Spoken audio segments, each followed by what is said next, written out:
रूस के राष्ट्रपति व्लादिमीर पुतिन कितने गंवार हैं, अनपढ़ आदमी है बिल्कुल। अभी 2 दिन के लिए भारत की यात्रा पर है।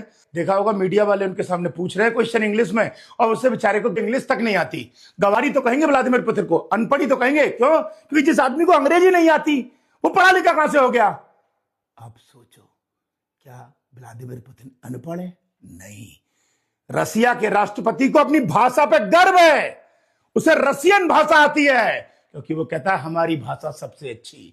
किसी भी देश में चले जाओ, रसिया में चले जाओ रसियन बोली जाती है, जापान में चले जाओ जैपनीज बोली जाती है, चाइना में बोले चले जाओ मंदारिन या चीनी बोली जाती है, और एक हमारे यहां हमारी खुद की अपनी मातृभाषा हिंदी, और अपनी अलग अलग क्षेत्रीय भाषाएं उड़िया, तमिल, तेलुगु, कन्नड़, बंगाली, उड़ी वगैरह वगैरह है। और हम उन सबको छोड़कर अंग्रेजों की भाषा, अंग्रेजी को प्रायोरिटी देते हैं।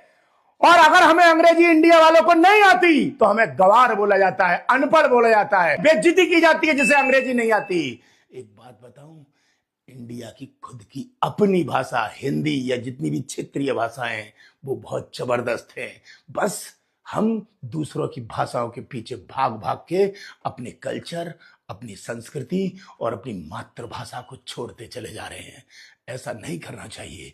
रूस के राष्ट्रपति अनपढ़ नहीं है, गवार नहीं है, उन्हें अपनी भाषा पे गर्व है, और हम हिंदुस्तानियों को भी अपनी भाषा हिंदी पर गर्व है। देखा होगा आपने नीरज चोपड़ा जी को, उनको मीडिया वालों ने इंग्लिश में क्वेश्चन पूछा तो उन्होंने तुरंत क्या बोला? कोई हिंदी में पूछ रहे हो जिस चीज को, और मैं इसमें अच्छे से बता पाऊंगा। हिंदी आती है आपको? पत्रकार ने कहा हाँ, तो हिंदी में पूछो ना। है क्या हिंदी बोलना या अपनी मातृभाषा बोलना क्या शर्म की बात है? शर्म की नहीं, यह गर्व की बात है। बस फर्क क्या है कि हम अपनी मातृभाषा का त्याग करके दूसरे की भाषा को अपना रहे हैं। यह हमारे लिए गर्व की नहीं, शर्म की बात है।